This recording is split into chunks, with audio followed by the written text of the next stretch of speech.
Emergency exit ರಾಜ ತೇಜಸ್ವಿ ಸೂರ್ಯ. ಯಾಕೆ ಸ್ವಾಮಿ ರೈತ ವಿರೋಧಿ ಟ್ವೀಟ್ ಡಿಲೀಟ್ ಮಾಡಿದ್ರಿ? ಹೆದರಿಕೊಂಡ್ರ ಸಂಸದ ತೇಜಸ್ವಿ ಸೂರ್ಯಗೆ ನಟ ಪ್ರಕಾಶ್ ರಾಜ್ ಪ್ರಶ್ನೆ ಕೇಳಿದ್ದಾರೆ.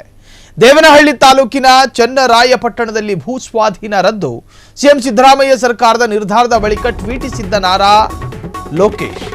ಎಮರ್ಜೆನ್ಸಿ ಎಕ್ಸಿಟ್ ರಾಜ ತೇಜಸ್ವಿ ಸೂರ್ಯ.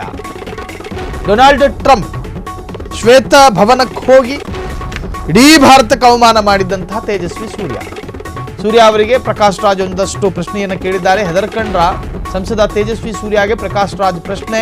ದೇವನಹಳ್ಳಿ ತಾಲೂಕಿನ ಚನ್ನರಾಯಪಟ್ಟಣದಲ್ಲಿ ಭೂ ಸ್ವಾಧೀನ ರದ್ದು, ಸಿಎಂ ಸಿದ್ದರಾಮಯ್ಯ ಸರ್ಕಾರದ ನಿರ್ಧಾರದ ಬಳಿಕ ಟ್ವೀಟಿಸಿದ್ದ ನಾರಾ ಲೋಕೇಶ್.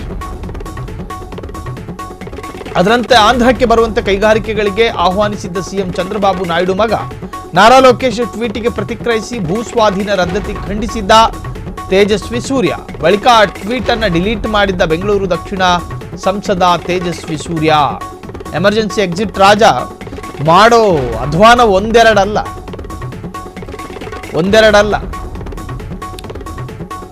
ಯಾಕೆ ಸ್ವಾಮಿ ರೈತ ವಿರೋಧಿ ಟ್ವೀಟ್ ಅನ್ನ ಡಿಲೀಟ್ ಮಾಡಿದ್ರಿ, ಹೆದರ್ಕಂಡ್ರ ಅಂತ ಕೇಳಿದ್ದಾರೆ ಪ್ರಶ್ನೆನ ಪ್ರಕಾಶ್ ರಾಜ್. ಭೂ ಸ್ವಾಧೀನ ಅದನ್ನ ಕೈ ಬಿಡಬೇಕು ಅಂತ ಹೇಳಿ ರೈತರು ಹೋರಾಟ ಮಾಡ್ತಿರ್ಬೇಕಾದ್ರೆ ಅದರಲ್ಲಿ ಪ್ರಮುಖ ಪಾತ್ರವನ್ನು ವಹಿಸಿದ್ದು ಇದೇ ಪ್ರಕಾಶ್ ರಾಜ್. ಸಿಎಂ ಸಿದ್ದರಾಮಯ್ಯ ಸರ್ಕಾರದ ನಿರ್ಧಾರದ ಬಳಿಕ ಟ್ವೀಟಿಸಿದ್ದಂತಹ ಆಂಧ್ರಕ್ಕೆ ಬರುವಂತೆ ಕೈಗಾರಿಕೆಗಳಿಗೆ ಆಹ್ವಾನಿಸಿದ್ದ CM Chandrababu Naidu. So emergency exit man ಯಾರು? ತೇಜಸ್ವಿ ಸೂರ್ಯ, ಹಾಲಿ ಸಂಸದ, ನವವಿವಾಹಿತ. ಸೊ ಅವರೊಂದು ಟ್ವೀಟ್ ಮಾಡ್ತಾರೆ, ಆದರೆ ಆ ಟ್ವೀಟನ್ನು ಡಿಲೀಟ್ ಮಾಡ್ತಾರೆ. ನೋಡ್ರಿ, ಒಂದು ನಿಲುವು ಅದು ತಾತ್ಕಾಲಿಕ ನಿಲುವಾಗಿರಬಾರ್ದು, ಅಚಲವಾದ ನಿಲುವಾಗಿರಬೇಕು. ಆ ತರಹದ್ದು BJP ಸಂಸದರಲ್ಲಿ ಕಾಣಿಸಿಕೊಳ್ಳೋದೇ ಇಲ್ಲ, ಅದರಲ್ಲೂ ವಿಶೇಷವಾಗಿ ತೇಜಸ್ವಿ ಸೂರ್ಯರಲ್ಲಿ. ಬುಧವಾರ ಒಂದು ಹೇಳಿದ್ರೆ ಗುರುವಾರ ಅದನ್ನು ಹಿಂಪಡೆದುಕೊಳ್ತಾರೆ.